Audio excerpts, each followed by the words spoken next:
केंद्रीय कृषि राज्य मंत्री भगीरथ चौधरी, केंद्रीय पशुपालन राज्य मंत्री एसपीएस बघेल, ओडिशा के उप मुख्यमंत्री कनकवर्धन सिंहदेव, भाजपा के बहुचर्चित प्रवक्ता सुधांशु त्रिवेदी, वरिष्ठ सांसद प्रताप षडंगी, भारतीय किसान संघ के राष्ट्रीय महामंत्री मोहिनी मिश्रा, देश के वरिष्ठ पत्रकारों और विचारकों में गिने जाने वाले शेषाद्रिचारी जी, बहुचर्चित किसान नेता रमेश मीणा, छत्तीसगढ़ के रायपुर से भाजपा सांसद बृजमोहन अग्रवाल और वरिष्ठ भाजपा नेता सुधांशु मित्तल, ये देश के कुछ ऐसे बहुचर्चित नाम हैं जो 5 अगस्त को नई दिल्ली के इंडिया इंटरनेशनल सेंटर में इकट्ठा हुए थे। दरअसल उदय इंडिया और मार्केट टाइम्स ने किसानों की आय बढ़ाने, उर्वरक और कीटनाशक मुक्त खेती और देश के अलग अलग हिस्सों में स्थित बैरन लैंड यानी वर्जिन कृषि भूमि में सुधार करके उसे खेती के योग्य बनाने के विषय पर conclave on empowering virgin lands का आयोजन किया था, जिसमें ये सभी प्रतिष्ठित मेहमान पहुंचे थे। दरअसल तरह तरह के उर्वरकों का प्रयोग करके हमने इस धारित्री के आंचल को दूषित कर दिया है, जिसका नतीजा हम खुद ही भुगत रहे हैं। तरह तरह की शारीरिक और मानसिक बीमारियों ने हमें घेर रखा है। ऊपर से किसानों को उनकी उपज का उचित मूल्य नहीं मिल पाता है। इस मुद्दे पर कृषि मंत्री भगीरथ चौधरी ने अपने विचार रखे और बताया कि वर्जिन लैंड का सही इस्तेमाल किसानों के जीवन स्तर में सुधार ला सकता है। किसान जितना उसको जो मेहनत करता है उसका फल मिलना चाहिए, नहीं मिल पा रहा। तो इसलिए हमें अभी बहुत ज़रूरी है कि जो बंजर है, वेस्ट जो भूमि है, उसको हम कैसे उपयोग में लें। और यदि वो हो जाएगी तो मैं कह सकता हूँ ये भारतवर्ष जो प्रधानमंत्री जी का सपना है कि 2047 तक इस देश को विकसित राष्ट्र बनाना है, मैं कह सकता हूँ कि दुनिया की ताकत चाहे कोई कुछ भी कर ले, कितने टैरिफ लगा ले, इस हिंदुस्तान को विकसित राष्ट्र बनने से कोई दुनिया की ताकत रोक नहीं सकेगी। इसके लिए हमें एक तो वोकल फॉर लोकल, उस पर भी हमें ध्यान देने की जरूरत है। और मैं तो कहता हूँ हमारे सभी व्यापारी भाई बैठे हैं, आने वाला समय इस देश में सबसे बड़ी इंडस्ट्री होगी वो एग्रीकल्चर इंडस्ट्री होगी। सच है ये, बहुत समय आने वाला जल्दी से। हमें नई तकनीकी से हमें खेती करने की आवश्यकता है और इस धरती को भी बचाना है। वहीं केंद्रीय पशुपालन और मत्स्य पालन मंत्री एसपीएस बघेल किसानों की आय बढ़ाने को लेकर चिंतित दिखाई दिए। उन्होंने उन्नत खेती को किसानों की आय बढ़ाने का सबसे सही मार्ग करार दिया। अगर खेती से इनकम दुगनी हो रही होती तो ये देश अरबपतियों का देश होता है, क्योंकि हम वर्षों वर्षों से खेती ही कर रहे हैं। उन्होंने तरीके बताए कि खेती के साथ और खेती को भी कैसे हम बदलें तो इनकम दुगनी हो सकती है। तो परंपरागत खेती छोड़ करके थोड़ी उन्नत किस्म की खेती, उसके साथ जब जमीन अपने पास है ही तो उन्नत किस्म का पशुपालन, मुर्गी पालन, मछली पालन, मधुमक्खी पालन, सुअर पालन, बकरी पालन, भेड़ पालन, प्राकृतिक खेती, ऑर्गेनिक फार्मिंग, फूलों की खेती, फलों की खेती, औषधि खेती, इनके द्वारा वास्तव में इनकम दुगनी हो सकती है। अब केंद्रीय पशुपालन मंत्री ने तो ये बता दिया कि किसान उन्नत खेती अपनाएं, लेकिन देखा गया है कि अक्सर किसान फल और सब्जियां उपजाने से कतराते हैं क्योंकि ये कच्ची फसलें हैं और जल्दी खराब हो जाती हैं। इस समस्या को ओडिशा के उप मुख्यमंत्री कनकवर्धन सिंहदेव ने बारीकी से समझा और उन्होंने कोल्ड स्टोरेज और उन्नत बीजों को उपलब्ध कराने की बात कही। हम लोग अभी ध्यान दे रहे हैं कि राज्य स्तर पे कि हमको स्टोरेज कैपेसिटी को कैसे हम बढ़ाएं, जिसके द्वारा किसान खाली स्टोरेज नहीं, कोल्ड स्टोरेज कैपेसिटी को भी हम बढ़ाएं, जिसके द्वारा जो प्रोड्यूस होगा किसान का उसको हम स्टोर करके जब प्राइस कंड्यूसिव होगा उसके लिए उसको मार्केट में हम छोड़ पाएंगे। मित्रों, शुरू की थी मैंने चर्चा ये कहते हुए कि सबको आश्चर्य था कि मेरे को कृषि विभाग कैसे मिल गया। जब मेरे को कुछ मित्रों ने पूछा कि तुमको कृषि विभाग क्यों मिल गया, मैंने कहा मेरे इनिशियल क्या हैं।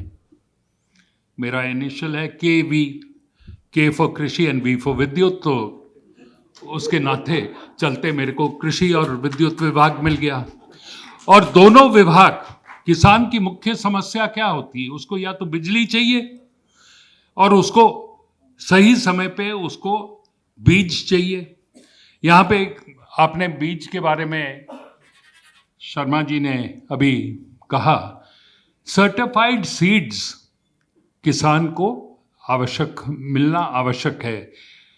एक घोटाला बड़ा चल रहा है, माफ कीजिएगा, घोटाला क्या है कि सर्टिफाइड सीड के नाम पे नॉन सर्टिफाइड सीड दिया जाता है, जिसकी वजह से वो जर्मिनेशन नहीं होता है, जिसके लिए किसान का नुकसान होता है।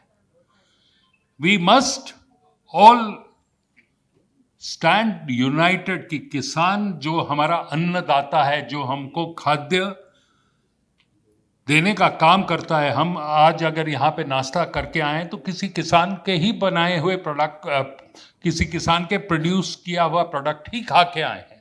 यहाँ से हम जाएंगे लंच खाने तो भी वही। तो जो अन्नदाता हमको अन्न देने का काम करता है, तो उसको भी हमको पूरा सपोर्ट देने की आवश्यकता है।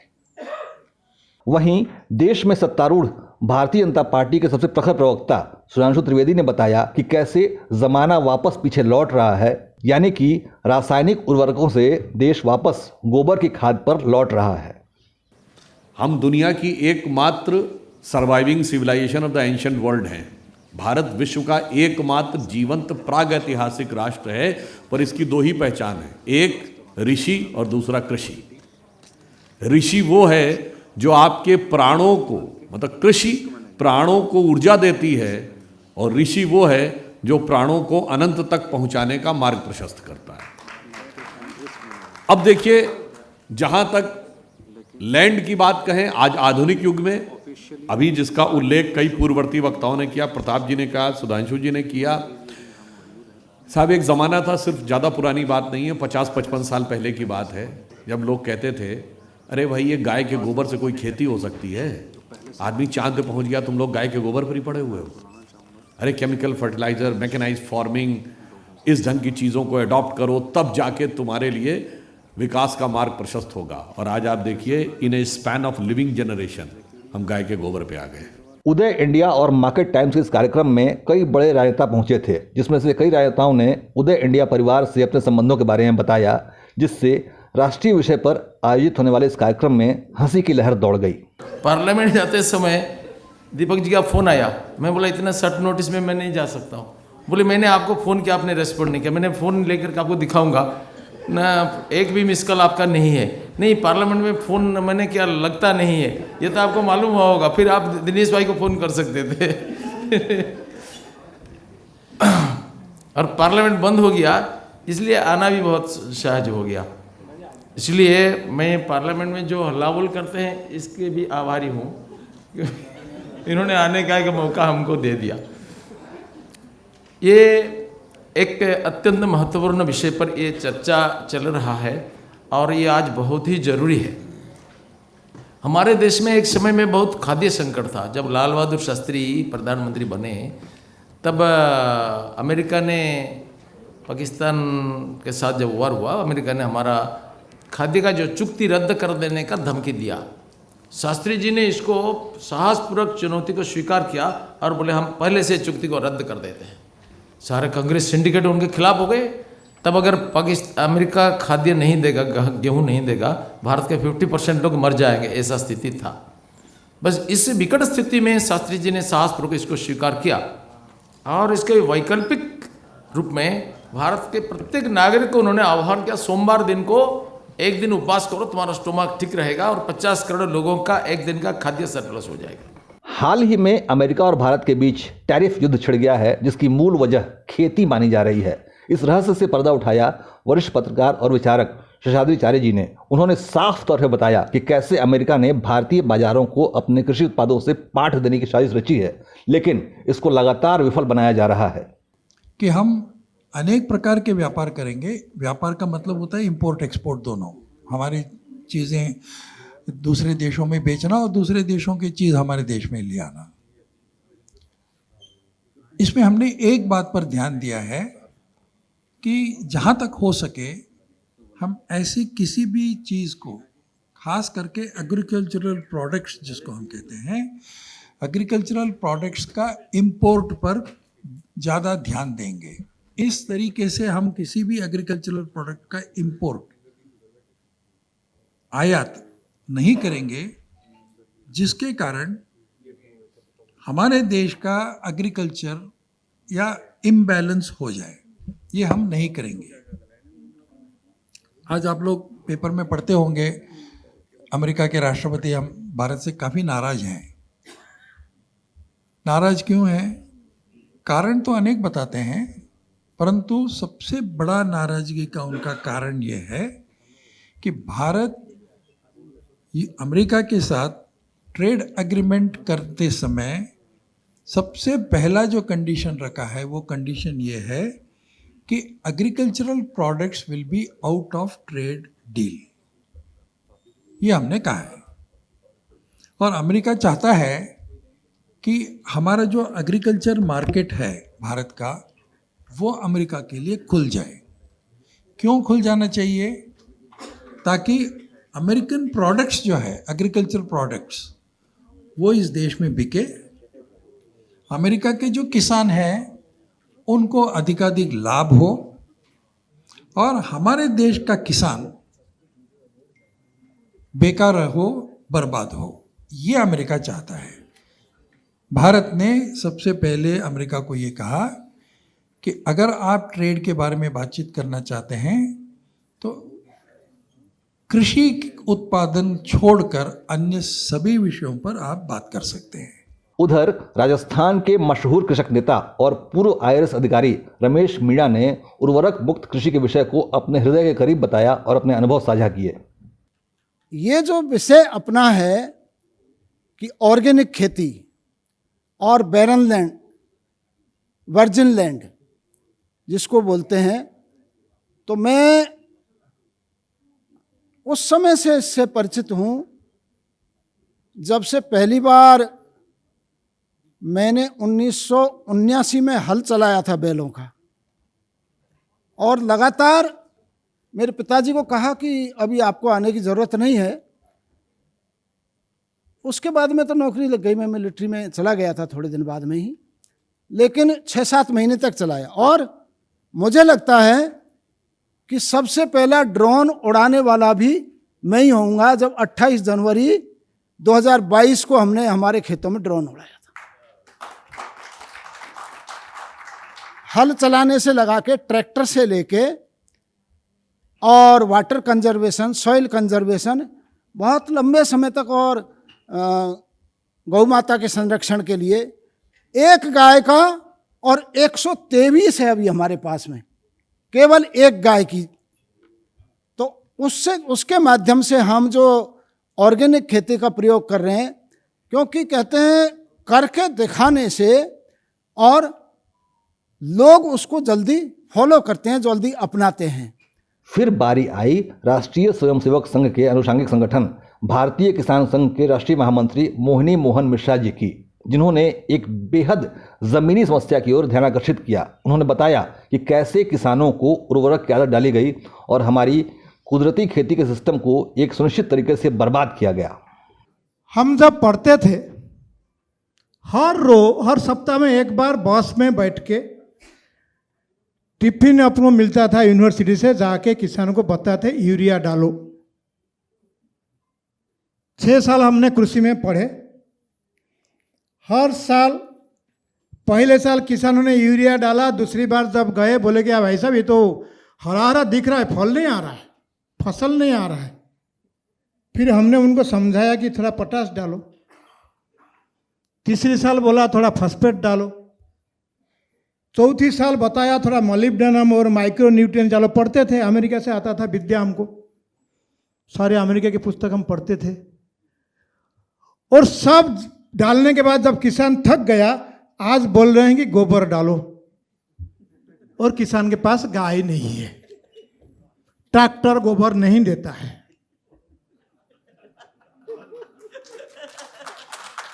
गाय कहां से लाएगा किसान?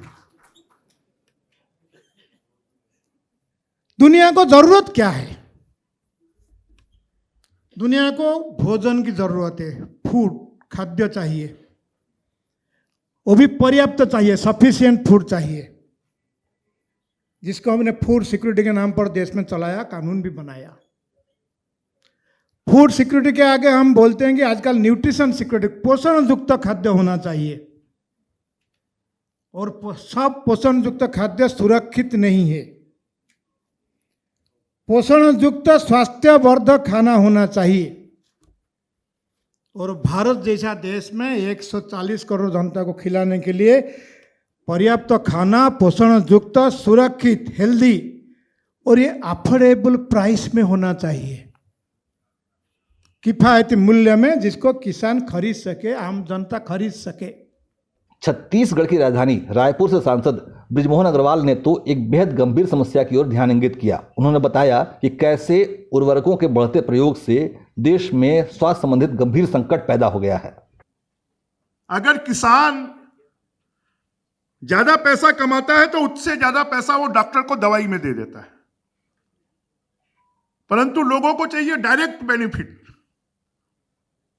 हमको इस बात को समझाने की हमारे जो वेद, पुराण, ऋषि, इन्होंने जो परंपरा डाली, जो हमको संस्कार दिए कि सिर्फ हमारे लिए हम नहीं जीते हैं, हम वसुधैव कुटुंबकम को मानने वाले लोग हैं, और इसलिए हम पूरे संसार के लिए जीते हैं।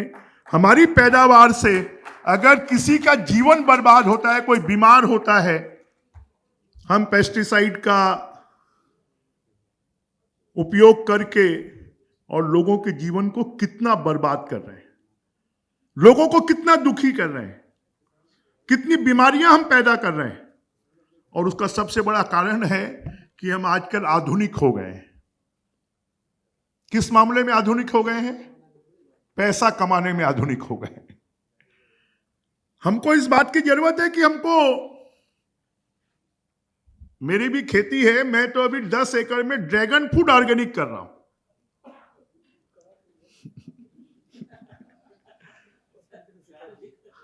और वो ऑर्गेनिक, वो ड्रैगन फ्रूट लाल कलर का है, और उसमें मिठास जो है वो बाजार में मिलने वाले ड्रैगन फ्रूट से ज्यादा अच्छी।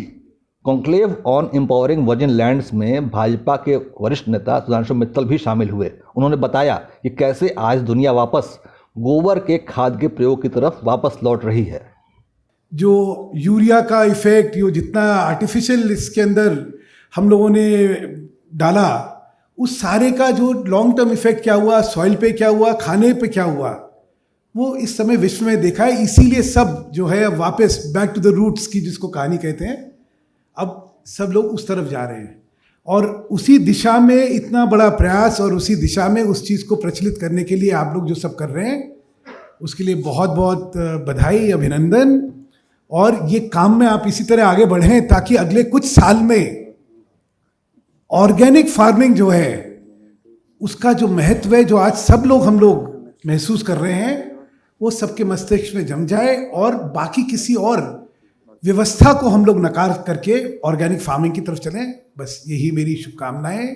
हमें जिंदगी जीने के लिए पैसा, मकान, गाड़ी की जरूरत नहीं, बल्कि सबसे जरूरी है अन्न। लेकिन विडंबना ये है, इस उपभोक्तावादी समाज में हमारा ध्यान विलासिता की वस्तुओं की ओर जाता है। लेकिन उदय इंडिया और मार्केट टाइम्स के conclave on empowering virgin lands में शुद्ध अन्न और किसानों की आय बढ़ाने पर जो चर्चा हुई, वो केवल चर्चा तक सीमित नहीं रहने वाली है, बल्कि हम अपनी सामाजिक जिम्मेदारियों को निभाते हुए इस मिशन को आगे लेकर जाएंगे। साथ ही हमारी कोशिश होगी कि किसानों की आय बढ़ाने को लेकर पीएम मोदी ने जो लक्ष्य तय कर रखा है, उस लक्ष्य को प्राप्त करने की दिशा में उदय इंडिया भी अपनी भूमिका का निर्वहन करे। अंशुमान आनंद और साथी उपाध्याय की रिपोर्ट।